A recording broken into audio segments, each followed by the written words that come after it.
A man died before the picture was finished. They needed his face, so they found a stranger and told him to hold a cape across it. Every frame that followed was a lie. The wrong man, the wrong height, the cape hiding the seam, and every frame was sincere. This is the most broken vessel we have ever screened. Watch what survives inside it. Welcome back to the Drive-In, friends. I'm Mister Atompunk. It's July, and tonight we're doing something we've been building toward all season, whether we knew it or not. Tonight we're watching the movie that everyone agrees is the worst ever made. Plan 9 from Outer Space, 1959. Directed, written, produced, and believed in with his whole heart by Edward D. Wood, Jr. Worst ever made is a marketing position, not a fact. There are thousands of worse films.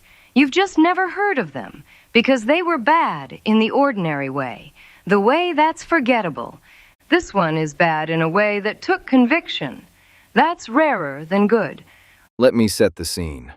Aliens are alarmed that humanity is about to invent a doomsday weapon, a bomb that detonates sunlight itself. So they enact Plan 9. Resurrect the Earth's dead to get our attention before we destroy the universe. 3 corpses. That's the whole zombie army. The budget for the end of the world was 3 corpses and a fog machine somebody's cousin owned.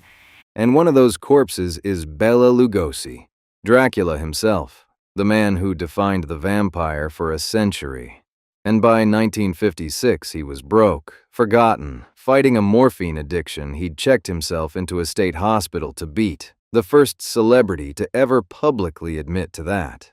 Ed Wood was one of the only people in Hollywood still giving him work, still treating him like a star. Wood shot a few minutes of silent footage of Lugosi outside a house. Test footage, really. Lugosi in his Dracula cape, because it was the only costume that still meant anything. And then Lugosi died. Before there was a film to be in. Before there was a script this footage belonged to. So Wood built the movie around the ghost. He wrote a whole picture to give those few minutes of his dead friend a home. And when he needed more shots of the character, he couldn't reshoot. Lugosi was gone. So he cast his wife's chiropractor, who was a foot taller, 30 years younger, and looked nothing like Bela Lugosi, and instructed him to hold his cape across his face for the entire performance, so we wouldn't notice. We noticed. Everyone noticed. For 67 years, everyone has noticed. Every reason this film is the worst. The cape, the hubcaps, the wobbling gravestones, the daylight that becomes night mid-scene. Every single one of those is a seam. A place where the plan hit reality and reality won. Ray, what's the frequency tonight? The man is dead. The friend keeps filming. He does not have the face he needs, so he builds a face from a cape and a stranger and grief. What the brass one means is that Plan 9 is not a film about resurrecting the dead. It's a film made by a man refusing to let a dead man go. The plot is aliens raising corpses. The production was Ed Wood raising Bela Lugosi one last time. The movie is doing on screen exactly what its director was doing behind the camera. The form and the content are the same act. They usually are. We just don't usually get to see the seam. July at the drive-in. The saucers are hubcaps. The vampire is a chiropractor. The love is completely real.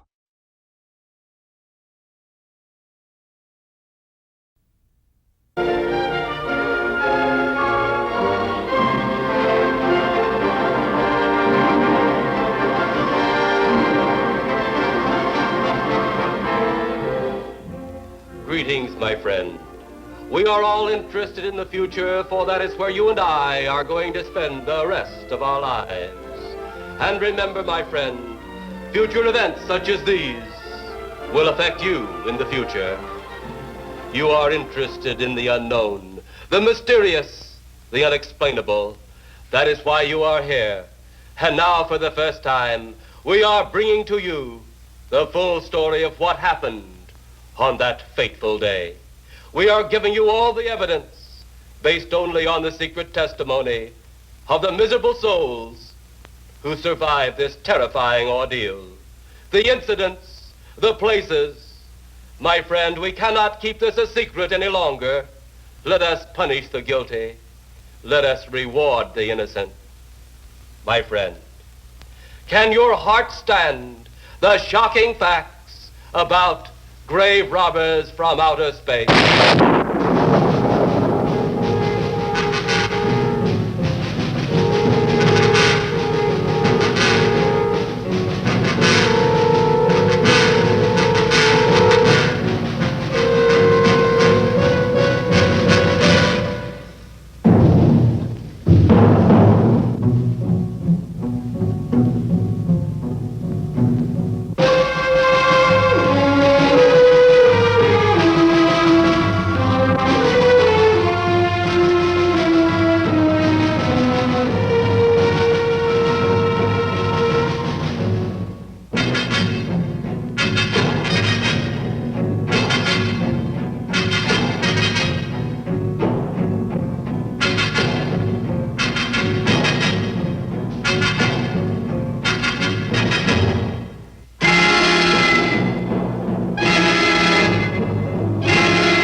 All of us on this earth know that there is a time to live and that there is a time to die. Yet death is always a shock to those left behind. It is even more of a shock when death, the proud brother, comes suddenly without warning. Just at sundown, a small group gathered in silent prayer around the newly opened grave of the beloved wife of an elderly man. Sundown of the day, yet also the sundown of the old man's heart. For the shadows of grief clouded his very reason.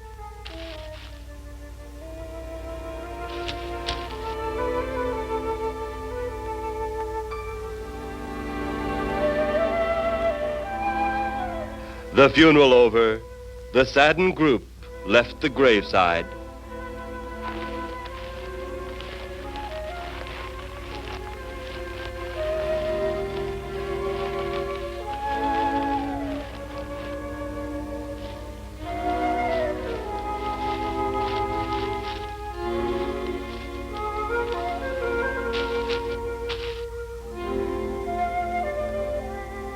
It was when the gravediggers started their task that strange things began to take place. 15-4. Yep, right on schedule. There's the old San Fernando Valley out there now. You better radio in for landing instructions, Danny. Right, Jeff. Burbank Tower, this is American Flight 812. Over. Wouldn't surprise me any if he's asleep this time of the morning. American Flight 812, this is Burbank Tower. If I were asleep, you'd never get on the ground. In your case, maybe I ought to leave you up there for good. Over. You got me that time, Mac. This is American Flight 812 requesting...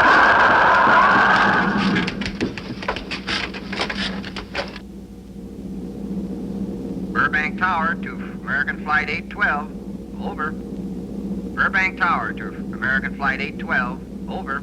Holy mackerel. Burbank Tower to American Flight 812. Are you in trouble? Trouble? Take a look for yourself. What in the world? That's nothing from this world. Burbank Tower to American Flight 812. Are you in trouble? Are you in trouble? Mayday, mayday. Stand by, Burbank Tower. You suppose a passenger saw it? I doubt it. Most of them are asleep. But it was quite a jolt, Jeff. I'll check. Good. We'll get it ready for landing. And keep it quiet until we get instructions. Right. Okay, Danny. American Flight 812, reporting to Burbank Tower. Over.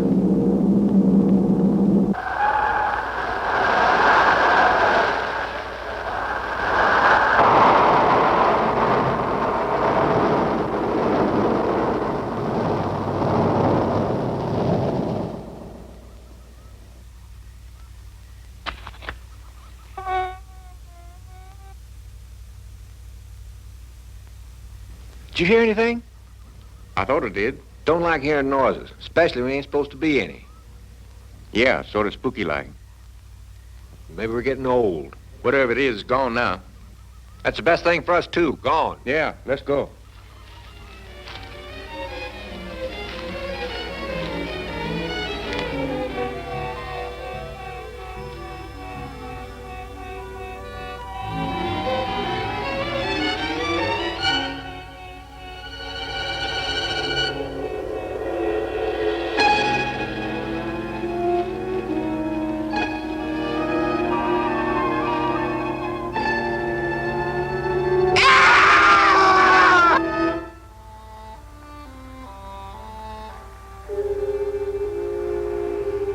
The grief of his wife's death became greater and greater agony.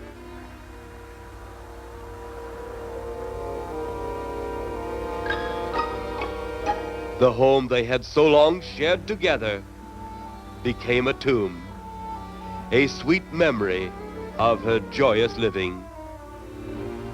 The sky to which she had once looked was now only a covering for her dead body.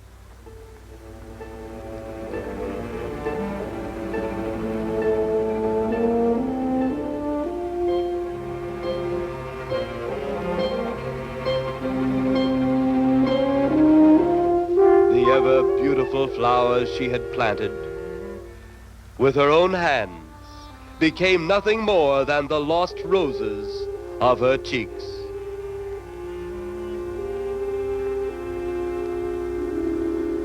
Confused by his great loss, the old man left that home, never to return again.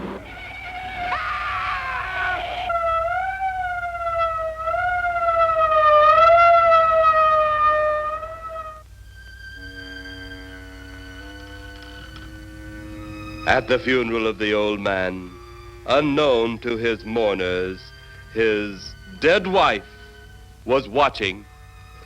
First his wife, then he. Tragic. Tell me something. Why was his wife buried in the ground and he sealed in a crypt? Something to do with family tradition, a superstition of some sort. Oh. Well, it's getting dark. Let's be on our way.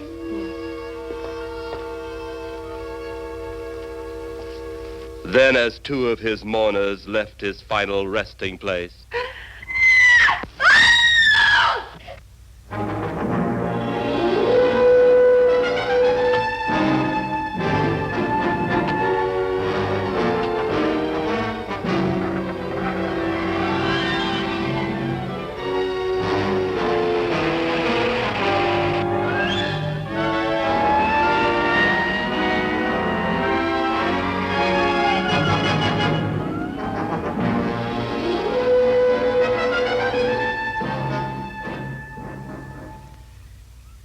minutes later, the police, led by Inspector Daniel Clay, arrived at the scene.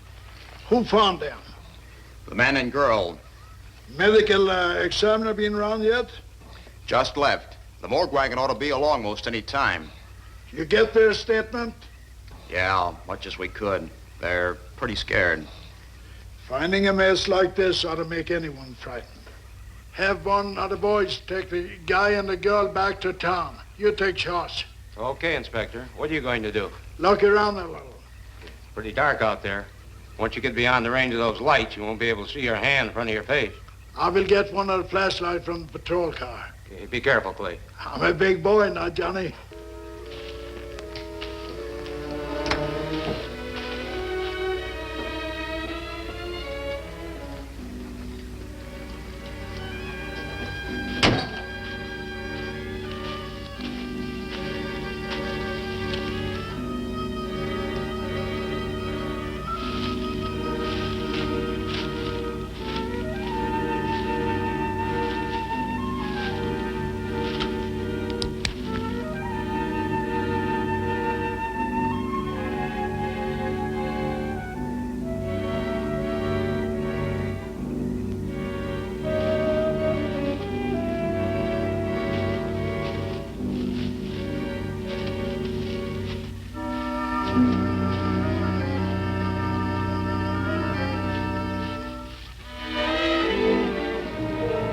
It looks like a bobcat tore into them.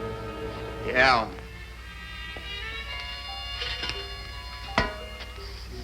Say, Lieutenant, did you get that funny odor? How could I miss it? Oh, that'll be the morgue wagon now. That's the 5th siren in the last hour. Something's happened down at the cemetery. A lot of police cars and lights. I stopped, but I didn't see anything. Oh, well, whatever it is, the morning paper will carry the whole story.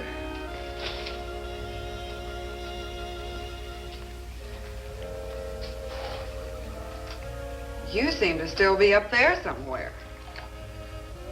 Maybe I am. I don't think I've ever seen you in this mood before.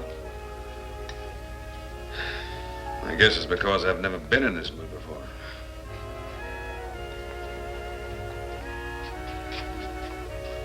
Something about your flight? Yeah. What happened, Jeff?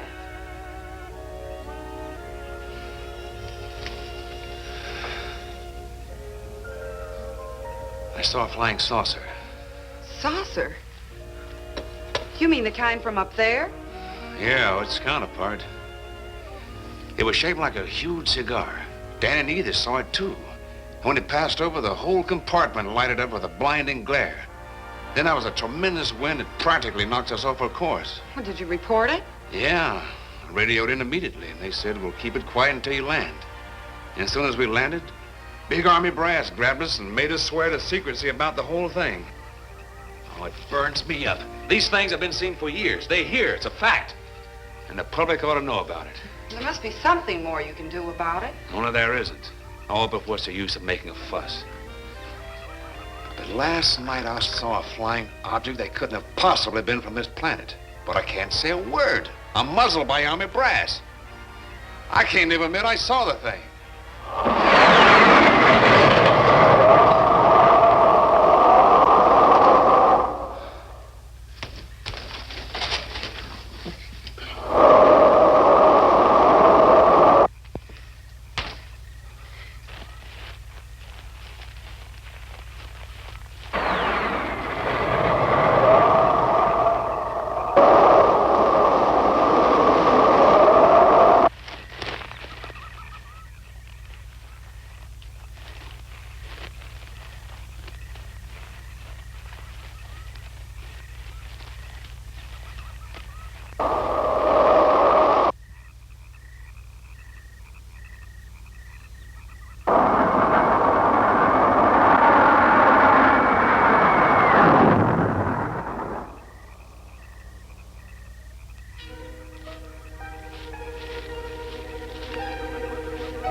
Sounds like Kay's in trouble.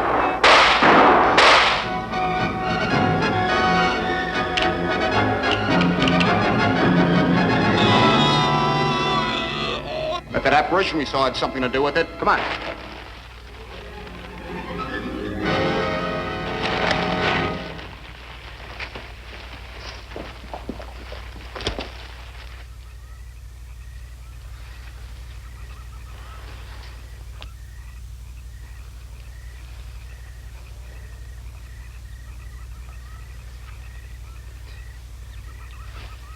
Is he dead? Yeah. He's messed up as bad as those two back there. Suppose that saucer or whatever it was had something to do with this? Your guess is as good as mine, Larry. One thing's sure. Inspector Clay's dead. Murdered. And somebody's responsible. You're in charge now, Lieutenant. Yeah, guess I am. Calvin? Yes, sir? Get back up the car and get on the radio. Tell the coroner he's got to make another trip out here. Well, how about the lab boys? Well, who do you think we left back up the car? Boy Scouts? Come on, Larry.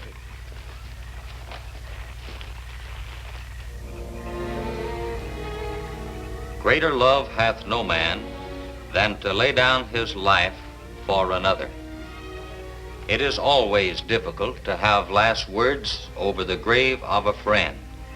And Inspector Daniel Clay was a friend, a dear friend to me and to all of us. The bell has rung upon his great career. Now we lay him to rest. A rest well deserved, but so premature.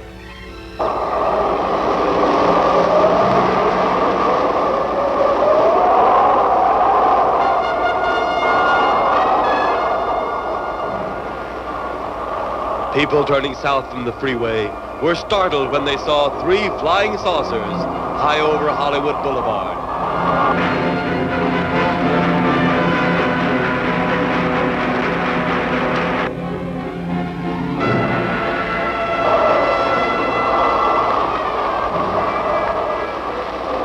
A woman, startled by the sight in the sky, telephones the police.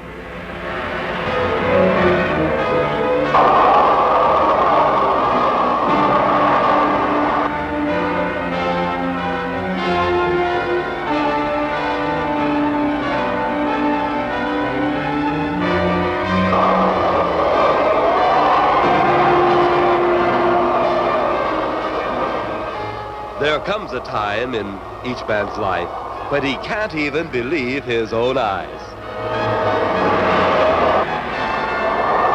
Saucers seen over Hollywood.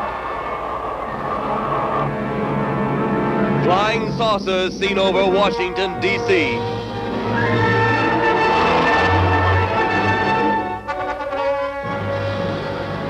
The Army convoy moved into the field.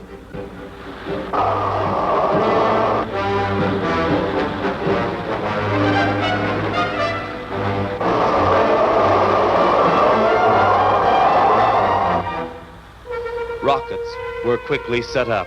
Colonel Tom Edwards, in charge of saucer field activities, was to make the greatest decision of his career. He made that decision. Colonel Edwards gave the signal to fire.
As they had come, they were gone, even to the piercing eye of radar and the speeding jet fighters.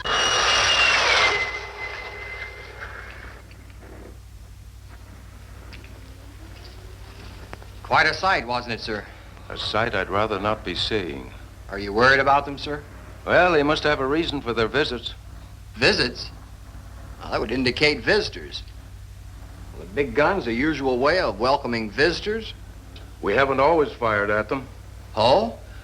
For a time, we tried to contact them by radio, but no response. Then they attacked a town. A small town, I'll admit, but nevertheless a town of people. People who died. I never heard about that, sir. Well, it was covered up by the higher echelon. Take any fire, any earthquake, any major disaster, then wonder. Flying saucers, Captain, are still a rumor. Officially. Looks like we beat them off again, sir. What do they want? Where are they from? Where are they going? They, sir? Who?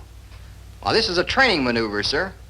We only did a little practice firing at the clouds. Yeah. I wonder what their next move will be.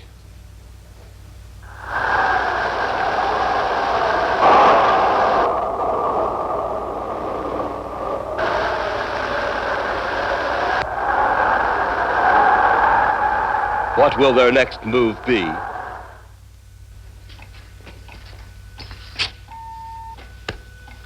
Your space commander has returned from Earth. Send him in.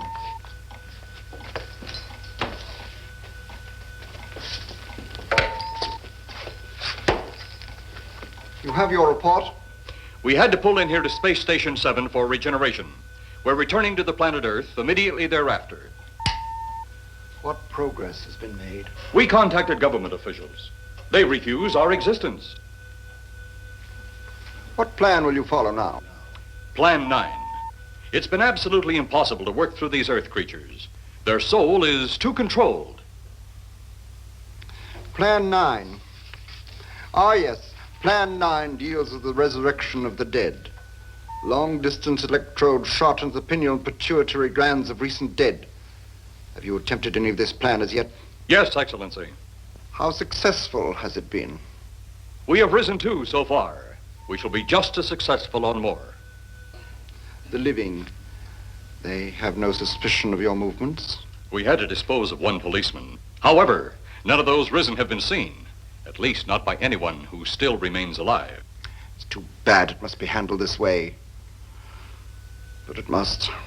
Those who we take from the grave will lead the way for our other operations. Yes, Excellency. Continue on. Report to me in 2 Earth days. I feared His Excellency wouldn't take our report this well. Well, had he been dealing with our own people, his reaction would have been completely different. He understands the difficulties of the Earth race. What do you think will be the next obstacle the Earth people will put in our way? Well, as long as they can think, we'll have our problems. But those whom we're using cannot think. They are the dead, brought to a simulated life by our electrode guns. You know, it's an interesting thing when you consider the Earth people who can think are so frightened by those who cannot, the dead. Well, our ship should be regenerated. We better get started.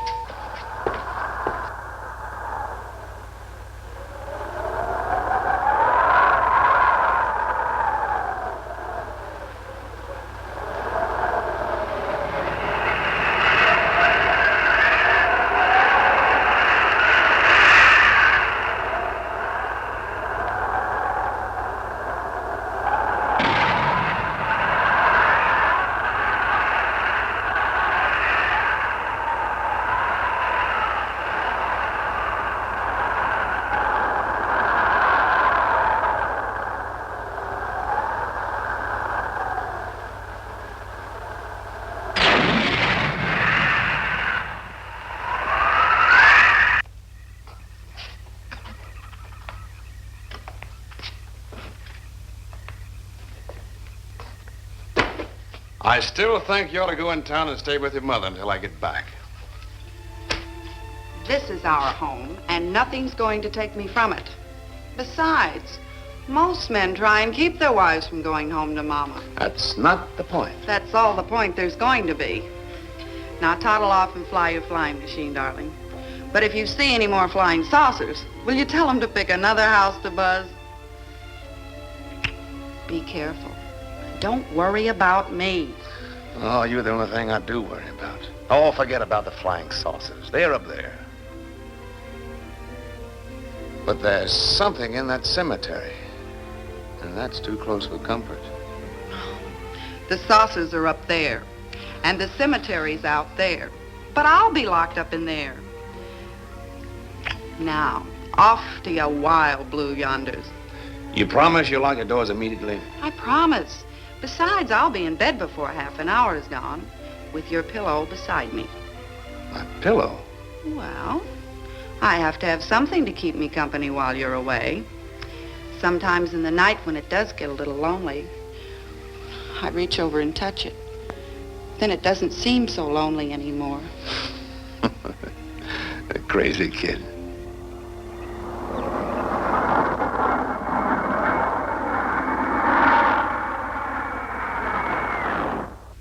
I do love you, darling.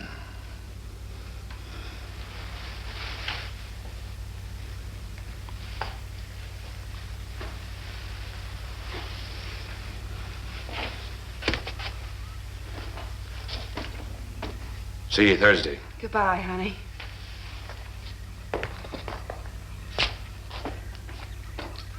You know I'm not leaving you here until you're locked safely inside. All right, darling.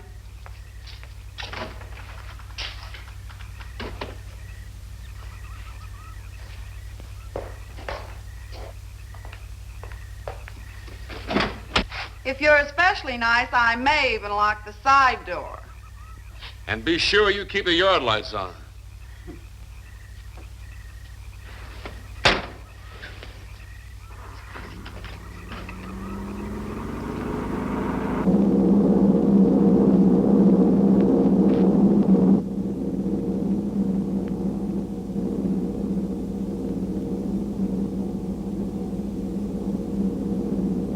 You're mighty silent this trip, Jeff. You haven't spoken 10 words since takeoff. I guess I'm preoccupied, Danny. We've got 33 passengers back there that have time to be preoccupied. Flying this flybird doesn't give you that opportunity. I guess you're right, Danny. Paula? Yeah. There's nothing wrong between you two. Oh, no, nothing like that. Just that I'm worried, she being there alone and those strange things flying over the house and those incidents in the graveyard these past few days. It's just got me worried. Well, maybe they haven't figured out those crazy skybirds yet, but I give you 50-to-1 odds the police have cleared up that cemetery thing by now. I hope so. If you're really that worried, Jeff, why don't you radio in and find out? Mac should be on duty at the field by now. He could call Paul and relay the message to you. Hi, Edie. Hi, Silence. I haven't heard a word from this end of the plane since we left the field. I've just been giving himself and me a study in silence. You boys aren't feuding. No, Edie, nothing like that. Hey, Edie, how about you and me balling it up in Albuquerque? Albuquerque? Have you read that flight schedule, boy? What about it? We land in Albuquerque at 4 a.m. That's strictly a 9 o'clock town. Well, I know a friend that'll help us. Let's have the problem first. Huh, Danny? Oh, he's worried about Paula.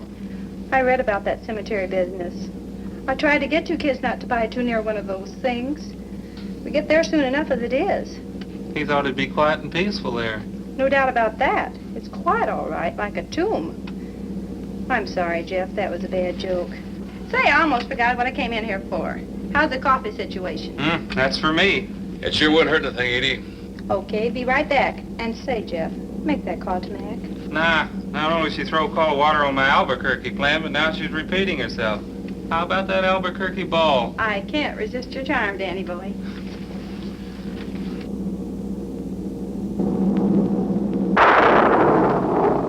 Residents near the cemetery paid little attention to the blast of thunder and the flash of lightning.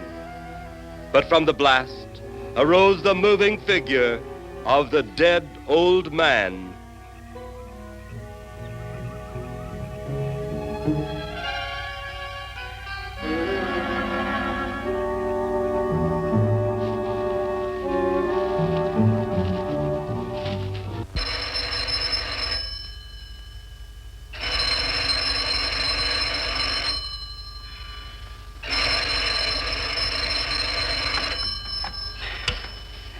Hello?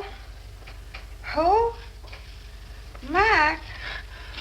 Well, hi, Mac. Sure, I'm all right. I just fell asleep. Tell Jeff I'm all right.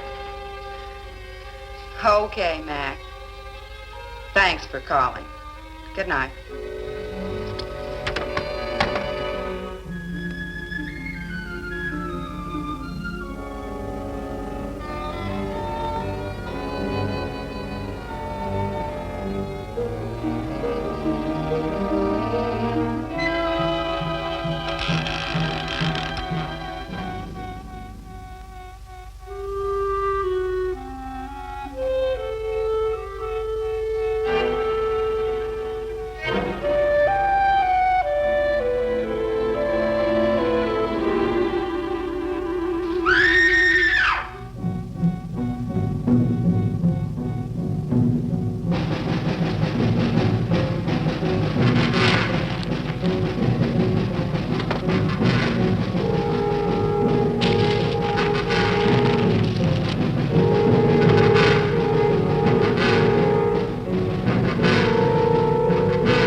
They'll be at the hatch in a moment. You can open it now, Tanner.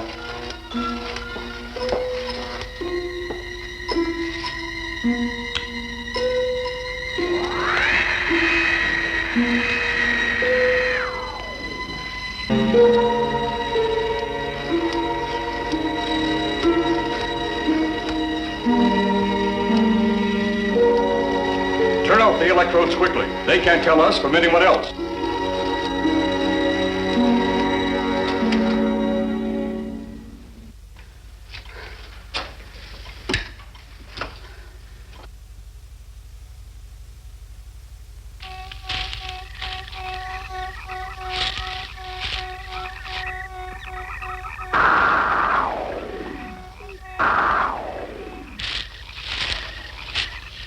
It's tough to find something when you don't know what you're looking for. I don't think the lieutenant does either. Then what are we doing out here? I was off duty an hour ago. Oh, don't ask me any questions. I'm just a hard hand just like you.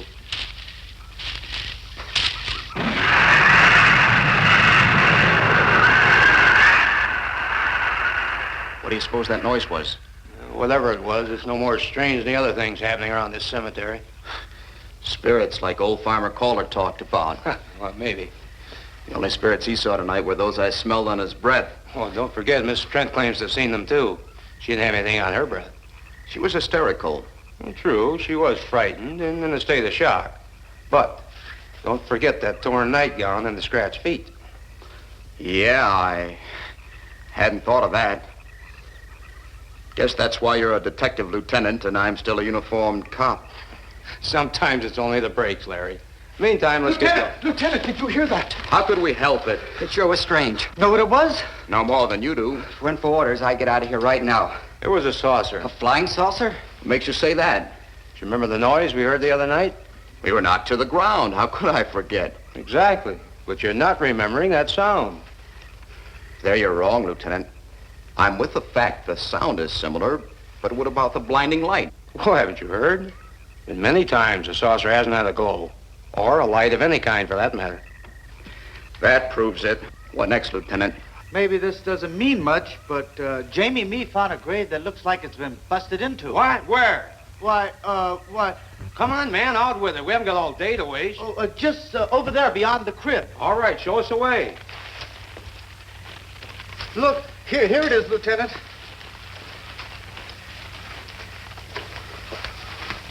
It's been broken into, all right. Strange. If someone had broken in, the dirt should be piled up here somewhere. It looks like it's fallen into the grave. Larry, you'll be out of uniform before you know it. Do we have the right to look down there, Lieutenant? Technically, no. No? Well, this spot looks familiar, though. We shouldn't investigate any further without the permission of next of kin. Let's go get it. How? I see what you mean. The gravestone's down there. Well, let's go down and find out whose grave it is. How? By going down and finding out. Are you sure you mean that, Lieutenant? If I didn't mean it, I wouldn't have said it. Scared? Well, why do I always get hooked up with these spook details? Monsters, graves, bodies. Oh, all right.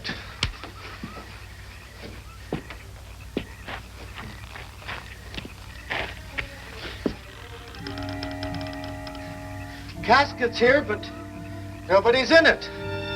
Can you read the name on the casket? It's too dark. Give me a flashlight. How about a match? We sure can try it. Let me have them. Okay.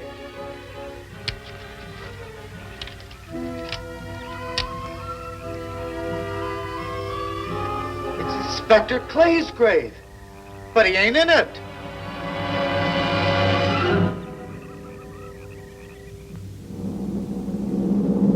But meanwhile, at the Pentagon in Washington, D.C.,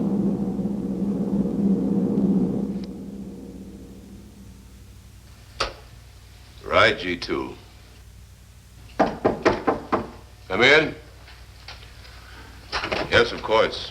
I'll keep in touch. Come in, Colonel Edwards. Close the door.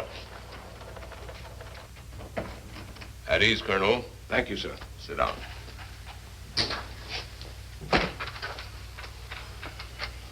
I understand, Colonel, you've been on tap for many of our saucer attacks. I'm in charge of field operations, sir. You believe there are such things as flying saucers, Colonel? Yes, sir. You've seen them? Yes, sir. You realize there's a government directive stating that there is no such thing as a flying saucer? Yes, sir. You stand by your statement that you've seen flying saucers? Well, yes, sir. This could mean a court-martial, admitting this against direct orders. General Roberts, may I speak freely? You may. How could I hope to hold down my command if I didn't believe in what I saw and shot at? I like you, Colonel. Thank you, sir. There are flying saucers. There's no doubt they are in our skies. They've been there for some time. What are we going to do about them? Who knows? Then they really are there. I thought you were convinced of that. I am. We've had contact with them. Contact? How? Radio. They speak our language? Well, not quite. We've received messages from their spaceships. For a while, it came in as just a lot of jumbled noise. And now, sir? Well, since they first tried contact with us by radio, we've developed a language computer. A machine that breaks down any language to our own. General, what's this all got to do with me? Well, you've been in charge of saucer field activity for a long while. I think it's about time you heard these recordings. Do you mind? Mind? Huh, I'm anxious.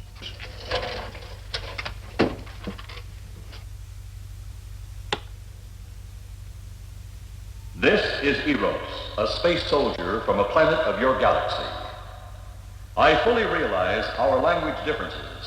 However, I also know you finally have perfected the dictoroboter, or as you on Earth call it, the language computer. So you can now understand that which I speak. Since the beginning of your time, we have been far beyond your planet. It has taken you centuries to even grasp what we developed eons of your years ago. Do you still believe it impossible we exist? You didn't actually think you were the only inhabited planet in the universe. How can any race be so stupid? Permit me to set your mind at ease. We do not want to conquer your planet, only save it. We could have destroyed it long ago if that had been our aim. Our principal purpose is friendly. I admit we have had to take certain means which you might refer to as criminal. But that is because of your big guns which have destroyed some of our representatives. If you persist in denying us our landings, then we must only accept that you do not want us on friendly terms. We then have no alternative but to destroy you before you destroy us. With your ancient juvenile minds, you have developed explosives too fast for your minds to conceive what you are doing. You are on the verge of destroying the entire universe. We are a part of that universe. This is our last...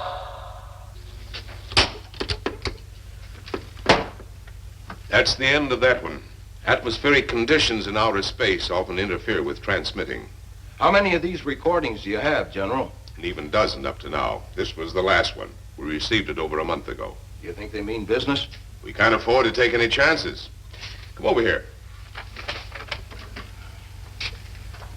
You ever been to Hollywood? Oh, a couple of times, a few years ago. You're going to be there in the morning.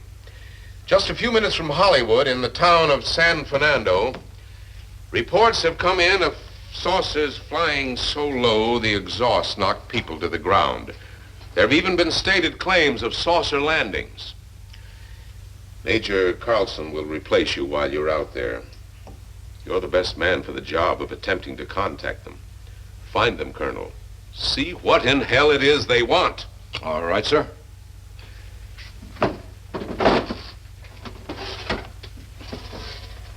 These are confidential reports, Colonel. Read them over carefully on the plane.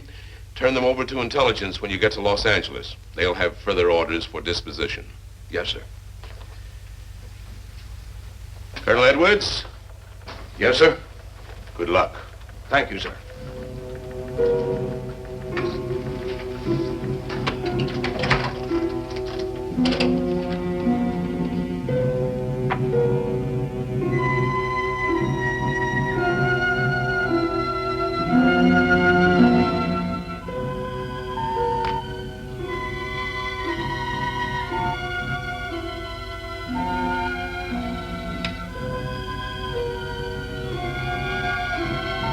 We are ready to report, Excellency. You are many days late. It was unavoidable. We tried to transmit via televisor, but atmospheric conditions made transmission impossible. You should have transmitted as soon as conditions permitted. I thought time was of the essence. Suspicion has fallen upon our movements. Our ships have been viewed near the point of operations. And what has this added time gained, Eros? We have successfully risen 3 of the dead ones. Permit me to see one. Bring in the big one. Use your small electrode gun.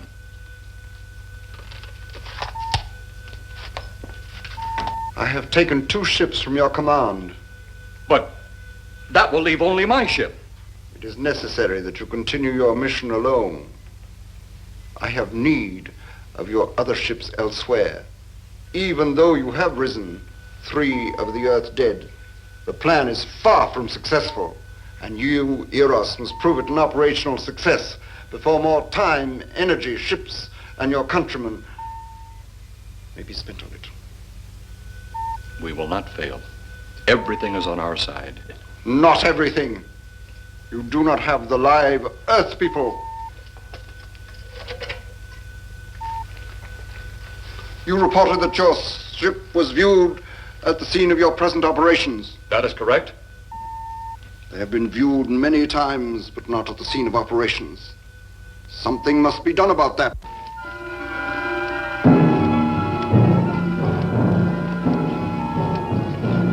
Stop him, Tanner. He's close enough.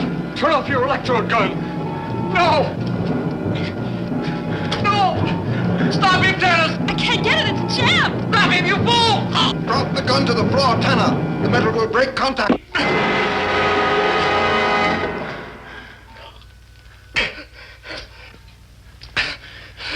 That was too close. Yes.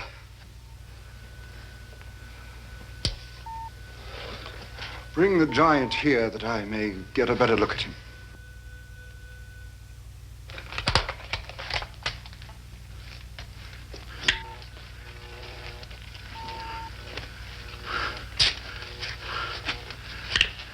Yes, he's a fine specimen.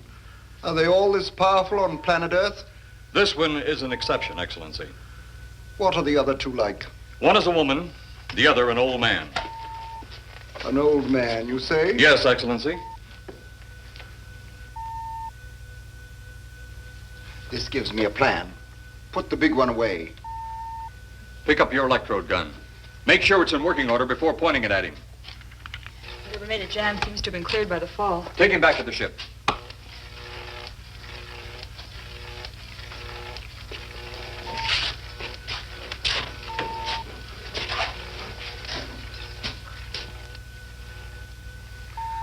The old one must be sacrificed.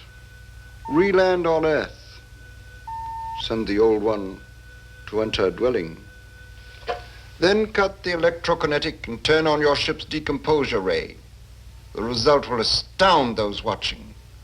Astound them enough to delay their intention until you have gained your other recruits from the cemetery. Yes, Excellency. It'll be done. Report to me when this has been accomplished.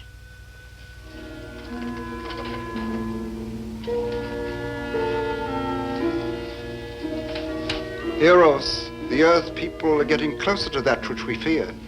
Since they will not listen or respect our existence, they cannot help but believe our powers when they see their own dead walking round again, brought about by our advancement and such things.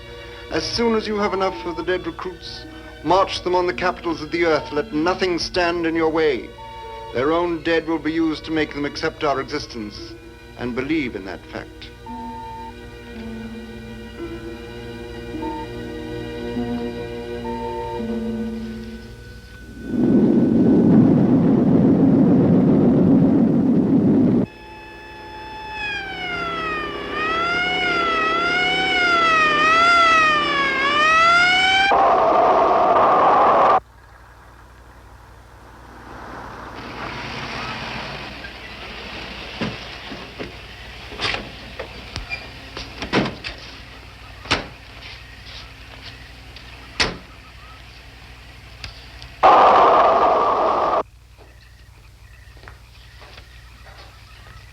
Mr. Strand.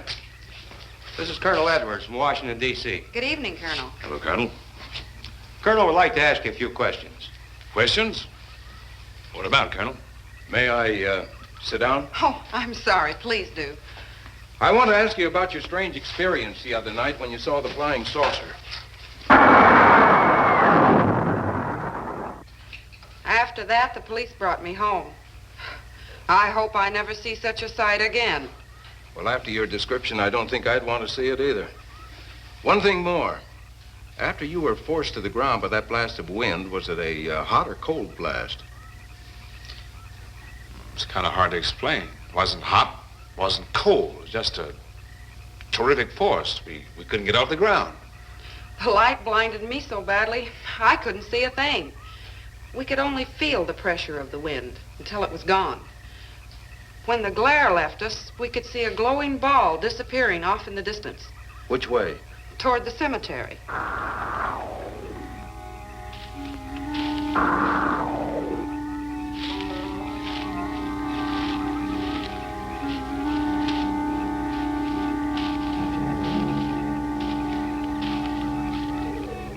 This is the most fantastic story I've ever heard. And every word of it's true, too.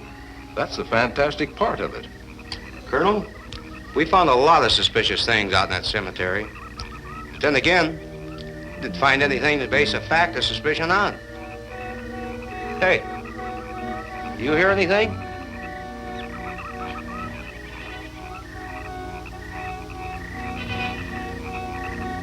You see anything out there, Kelton? Too dark, Lieutenant. But something started stinking awful bad.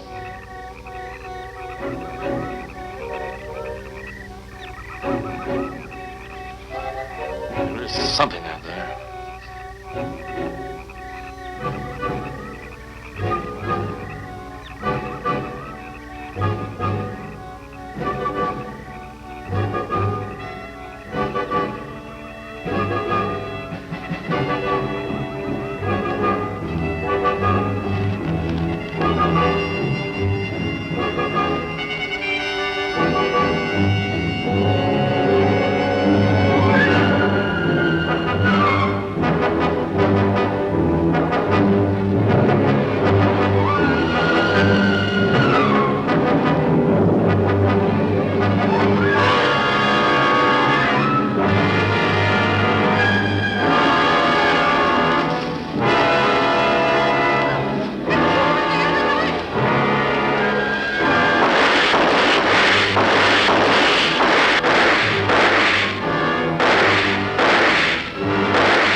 What do you make of that?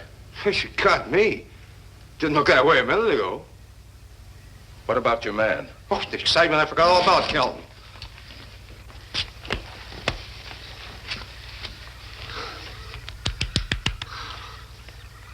He'll be all right in a few minutes. Did you see that thing? Did you get it? We got it. What was it? It didn't fall. I fired every bullet I had. So did I. I don't know what it was or what happened. But unless that bag of bones over there can reassemble itself, It's out of the running now.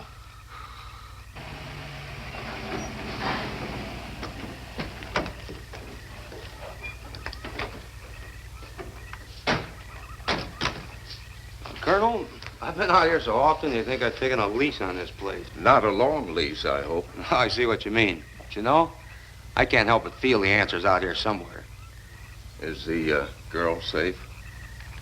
Mrs. Trent, you better stay with the car. Stay here alone? Not on your life. Modern women. Yeah, they've been that way all down through the ages, especially in a spot like this. Calvin. Yes, sir. Stay with Mrs. Trent. All right, Lieutenant. Now, you stay close to the officer, honey. I'd feel safer with you. Now, the lieutenant knows best. Well, I don't like it, but I guess there isn't much I can do about it.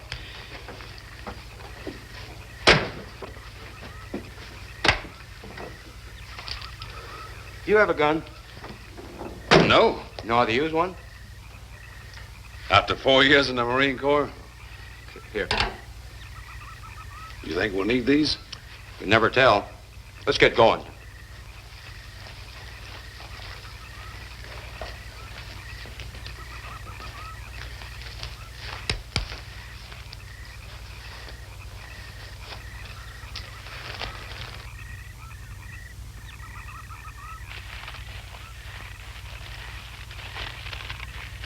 Would expect to find out here.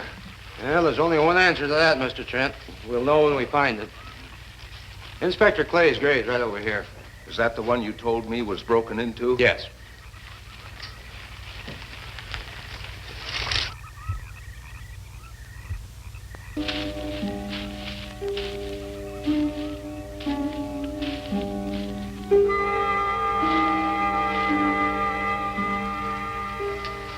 This it? Yeah. Looks to me like someone had broken out instead of in. I figured that, but that's impossible. I wonder. Look, Colonel, some things just can't happen. Yeah, well, after that apparition that was draped across Mr. Trent's patio, I would say we should keep our minds open to anything. Look, Colonel, I'm a policeman. I've got to deal in facts. But I guess I'll have to go along with you. You know, I'll bet my badge right now we haven't seen the last of those weirdies.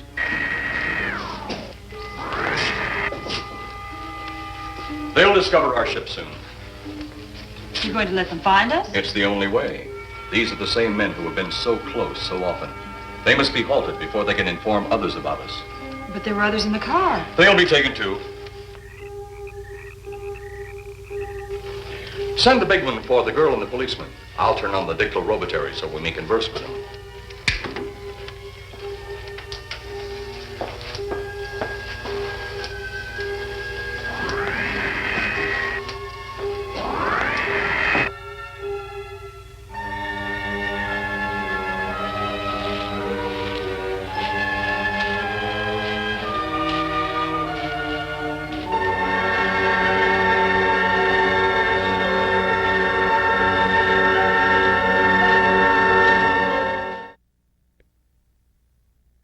Maybe we're barking up the wrong tree. One thing a policeman learns, Mr. Trent, is patience. Where's that burn spot you mentioned? Right over there. Look.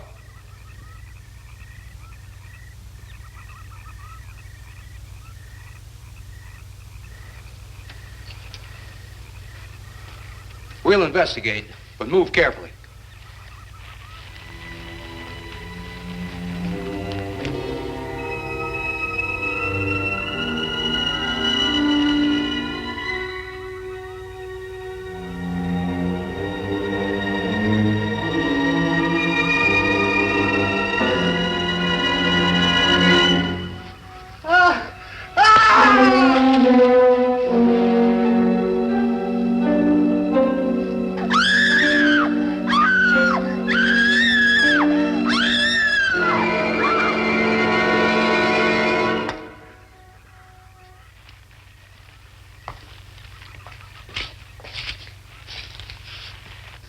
A moment or two more, and you will be the first live Earth people ever to enter a celestial ship. Wow. Boy, how can anything that big hide for so long a time? Never heard metal sound like that before. What do you see? Only my reflection. Must be some kind of one-way glass. I wonder how you get into this thing. I'm not sure I want to find out.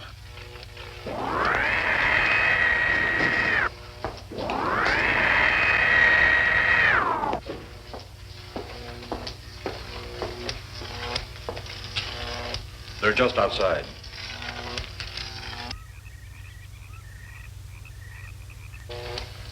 You can open the outer hatch now.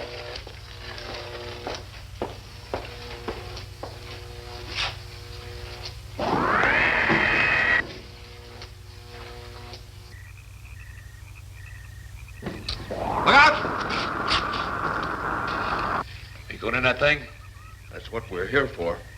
I don't know. The way these things speed around, we might just get in there and off it goes. That's a chance we take. Well, I took a chance on those earlier airplanes. Might just as well see what the inside of one of these looks like. Got your guns ready? I'll tell you one thing. If a little green man pops out of me, I'm shooting first and asking questions later. They're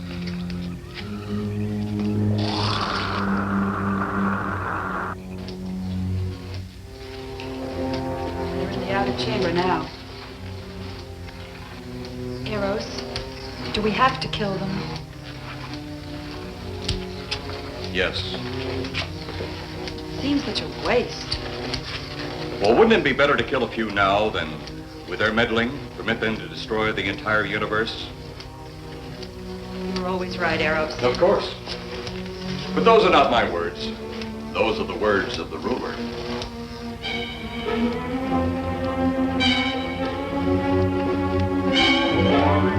You two stay right where you're at.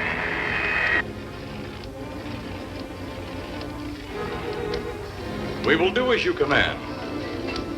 For the moment.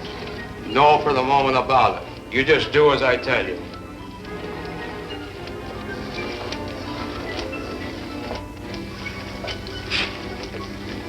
You do not need guns. Maybe we think we do. They would be of no use to you now. They've been mighty useful before on flesh and blood. And you two look like you've got a lot of both. True. They would be effective upon us. If you were to have the opportunity to use them. Mister, if you don't get away from that control board, I'll show you just how effective they can be. Shall we talk now or wait? Your friends will be here shortly. What friends? Those you left at the vehicle. If you've done anything to Paula... Take it easy, Mr. Trent. Oh, I assure you no harm has come to her. Would you like to see? Next time you try that, I won't aim at the board. You're a headstrong young man. I was only going to turn on the televisor so you could see her movements. Go ahead, my friend, but move very carefully.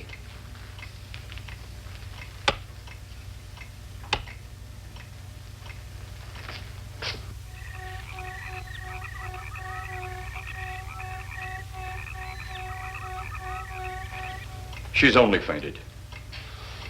You fiend. I? A fiend?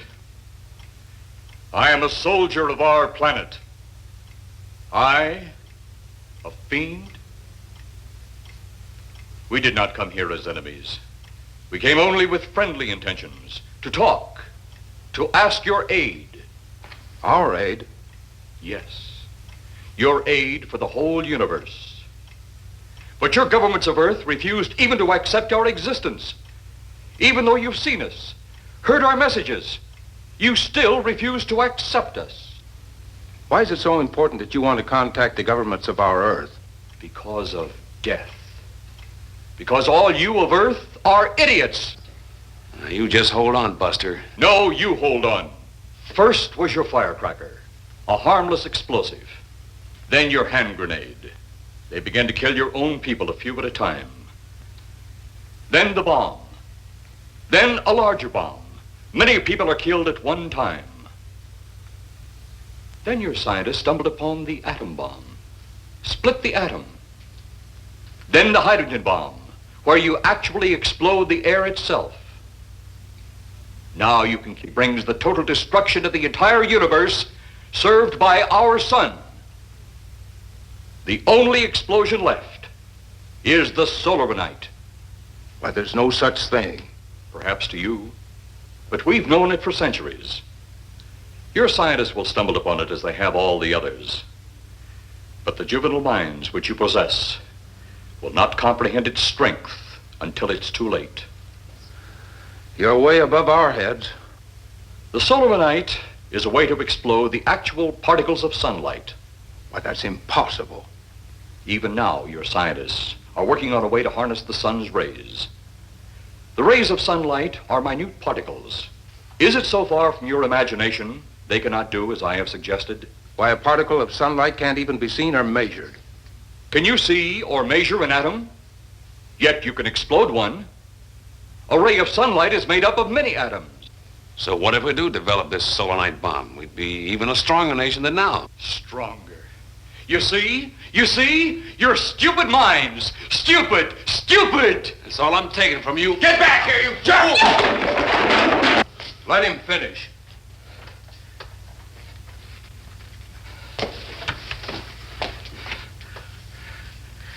It's because of men like you that all must be destroyed.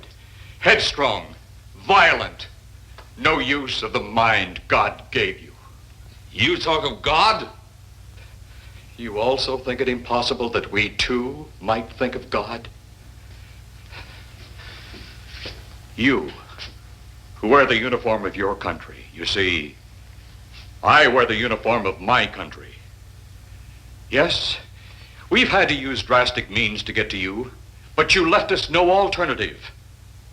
When you have the solaranite, you have nothing. Nor does the universe. You speak of solaranite, but just what is it? Take a can of your gasoline. Say, this can of gasoline is the sun. Now, you spread a thin line of it to a ball, representing the earth. Now, the gasoline represents the sunlight, the sun particles.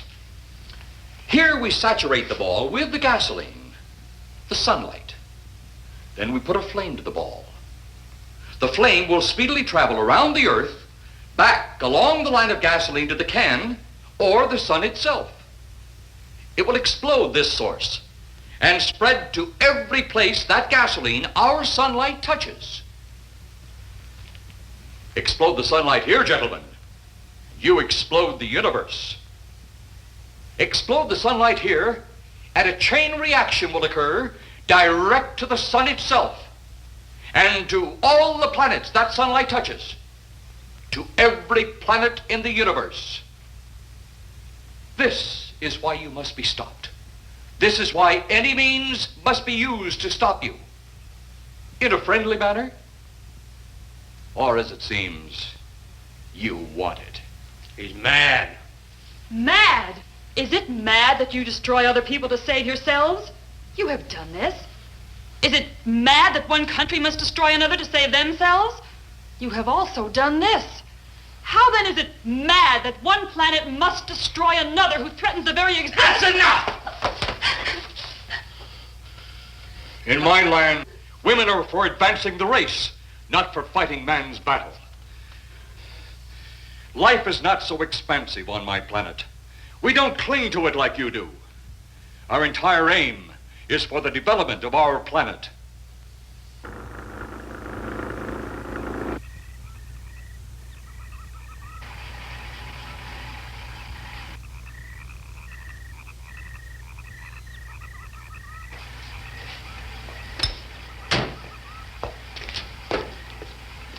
What happened to you? How come you're all alone? I asked for lots of help. You sounded drunk or something on the radio. If I didn't see it with my own eyes, I'd never believe it. Believe what? It was horrible. And he almost broke my shoulder. Look, what are you trying to say? If you don't make sense, we'll never get to the bottom of this. Now, who slugged you? Inspector Clay. What? It was Clay, all right. Only not like we remembered him. Well, his leg was busted into, wasn't it? Next, you'll tell me you saw skeletons. We did, earlier. Now I know you're off your rocker.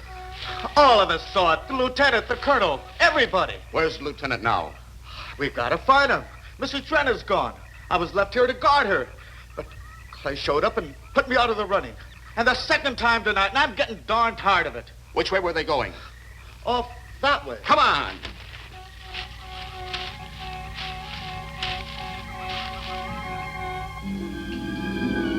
And then one day it could all be gone. In one big puff of smoke and ball of fire. All that out there, the stars, the planets, all just an empty void. You two had better come along with us. Come with you? Where? The police station. So it seems you think you have the upper hand. Look out that window.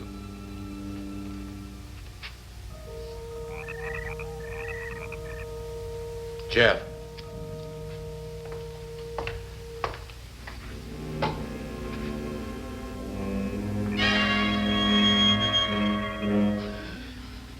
She is unarmed, but he would kill in seconds if I so choose.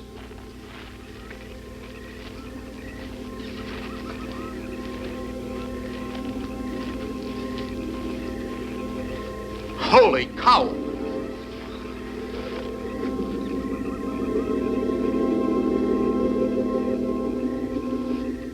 Look there. It's Clay, all right. There's no mistaking that. And he's got Mrs. Trent. Get your gun ready. From all I've seen tonight, guns won't do any good. Clay is dead, and we buried him. How are we going to kill somebody that's already dead? Dead! And yet there he stands.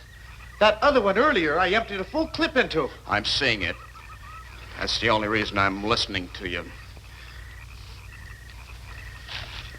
Look, I've got an idea. Hurt him or not, we've got to try something.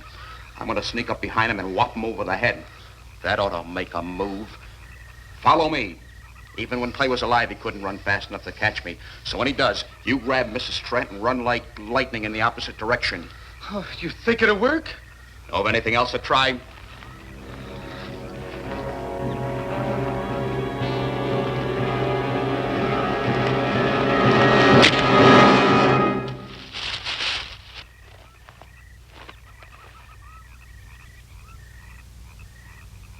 Oh, I'll be all right. Take care of the others. Your men have felled the big one. This could only happen because the electrode ray is off. He'll walk again when I turn it on. Hold it. Right there. Suppose the lieutenant and the others are in that thing. Well, supposing there are Martians or something in there.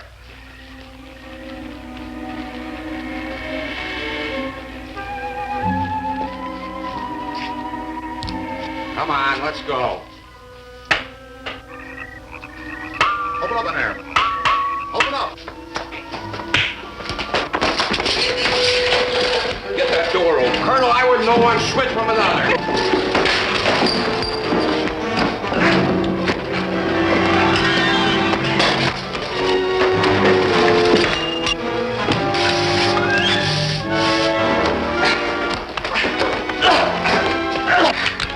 Hold on to him, Eros. I'll have the ship in the air in a minute.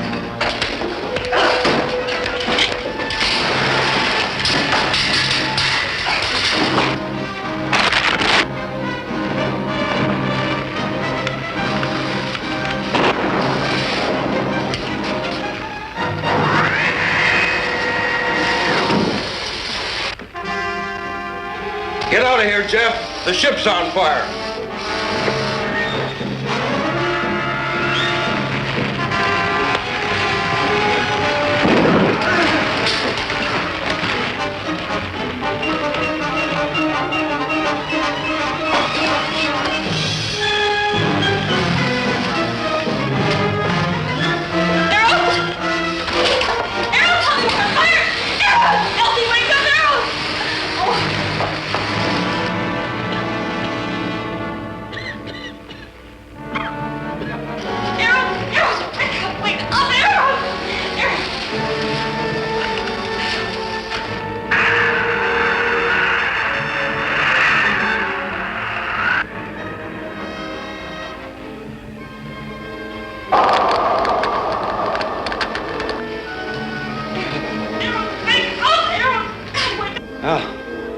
wonder if that's the last we'll see of them. Perhaps.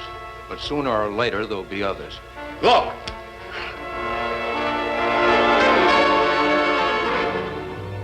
Have they caught that woman? That thing yet? Hey, that's right.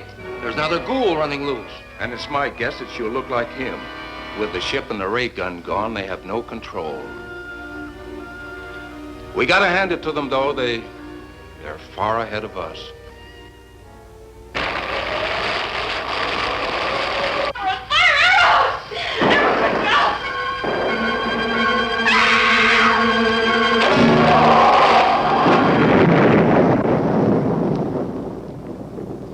My friend, you have seen this incident based on sworn testimony. Can you prove that it didn't happen?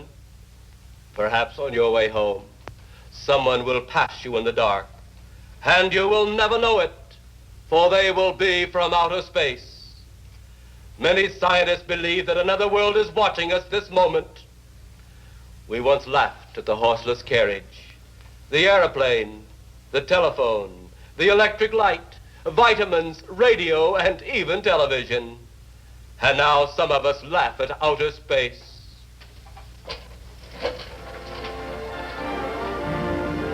God help us in the future.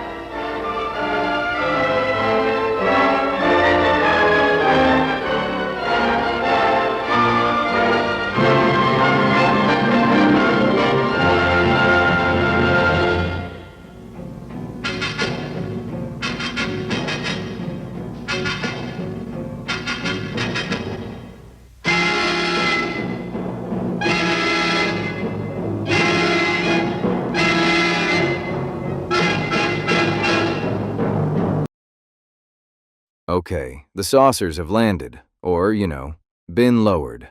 Let's decode. Ray, what did the ring catch tonight? Tonight the dragon comes first. The recurring problem was death, not in the film, in the making of it. He's right, and it's worth sitting with. Every other film this season, the dragon was inside the story. The mirror, the fuel tank, the line between us and them. Tonight the dragon is behind the camera. Bela Lugosi died 4 days into a production that didn't exist yet. That's the recurring problem the whole film is built to answer.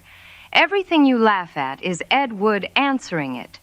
Transformation failed, and therefore visible. He tried to turn a stranger into a dead man. The transformation did not take. The cape could not hold the seam shut. And that's the gift, actually. When transformation works, when the effect is seamless, you see the illusion and not the labor. Here the transformation fails in every frame, so you see nothing but the labor. You can watch a man love his dead friend so hard he casts a chiropractor, rather than recast the part. The illumination is a decision. Watch the Lugosi footage specifically, not the cape double. The real footage, the few minutes Wood shot before he died. The old man in the cape outside the little house, smelling a flower. There's no sound. There's no scene. There's just Bela Lugosi at the end of everything, being looked at with total tenderness by a camera that belonged to someone who thought he was still magic. That footage is genuinely beautiful. It's beautiful because of who was holding the camera and what he felt about the man in front of it. And it's embedded in the worst film ever made, like a real diamond set in a ring made of foil. Integration's trying to fire, but it doesn't hold, does it? It cannot hold. The two pieces do not fit. The dead man and the living stranger are not one person, and no cape makes them one. The film does not integrate its grief. It displays it, unhealed, in every cut. Last month, integration held. 2 civilizations, 2 films alloyed. This month, it's the opposite. 2 men who cannot be made into one, stitched together anyway, the stitch showing. June was a splice you couldn't see. July is a splice that's nothing but the seam. And somehow that's more moving, not less. Because the seam is where the love is. A clean join hides the effort.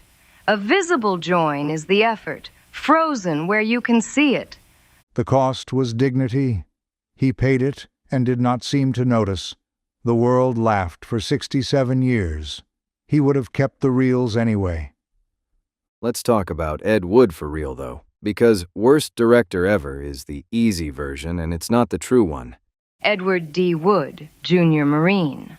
Fought at Tarawa in the Pacific, one of the bloodiest amphibious assaults of the war, reportedly wearing women's underwear beneath his uniform, which he talked about with a frankness nobody in 1950s Hollywood had the vocabulary for. Came home, wanted to make movies, had no money and less talent for the parts of filmmaking everyone agrees are the important parts. What he had instead was total sincerity and no filter between impulse and film. He wanted to make movies so badly that the gap between what he imagined and what he could afford never stopped him for a single frame. Most people are stopped by that gap. It's called good judgment. Wood didn't have any. That's the tragedy and that's the miracle, and they're the same thing. He financed this movie through a Baptist church. He got the Baptists to fund a film about alien grave robbing by promising to make a religious picture afterward with the prophets. There were no prophets. He and the cast got baptized to close the deal. The saucers you're laughing at were paid for by a congregation that thought they were investing in the gospel.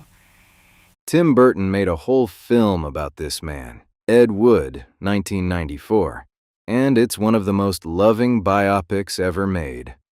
Martin Landau won an Oscar playing Lugosi in it. Burton, a director who could work at any budget he wanted, made his most tender film about the director who never had a budget at all. Because Burton understood the thing everyone laughing at Plan 9 misses. Wood and Spielberg want the exact same thing, to build the picture in their head and show it to you. The only difference is that reality kept saying no to Wood, and he kept filming anyway. The wanting was identical. Only the resources differed. The reach exceeded the grasp in every frame. This is usually called failure. It is also the only definition of ambition that has ever meant anything. Not dense. There's no hidden depth to excavate here, nothing coded. It's all right on the surface. The signal persists. The vessel is secondary. We keep finding this.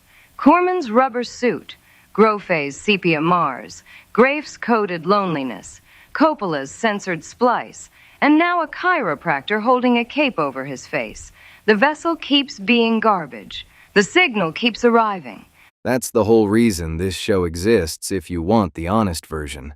We don't screen these films because they're so bad they're good.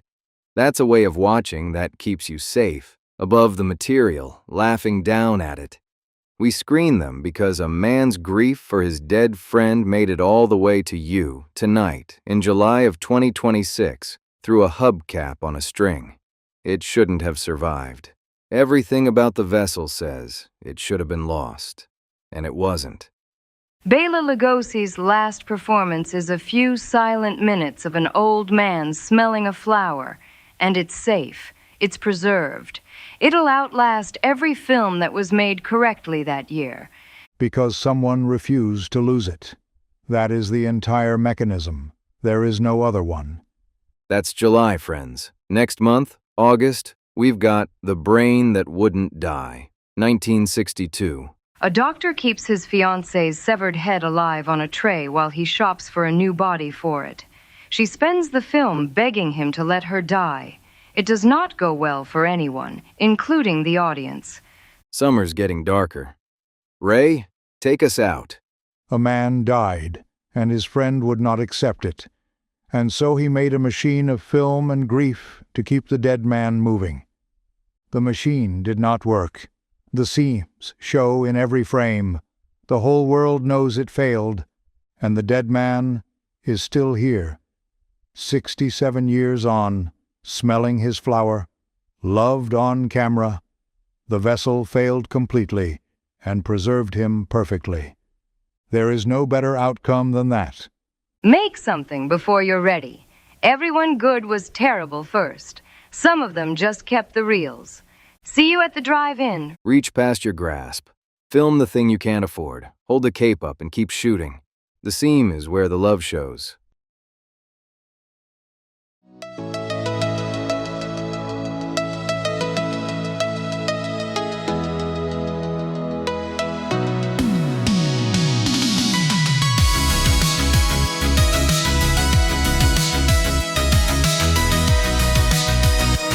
One of your saucers just flew past the concession stand. On a string. Yes. Aren't you going to fix it? Why would I fix what is already flying?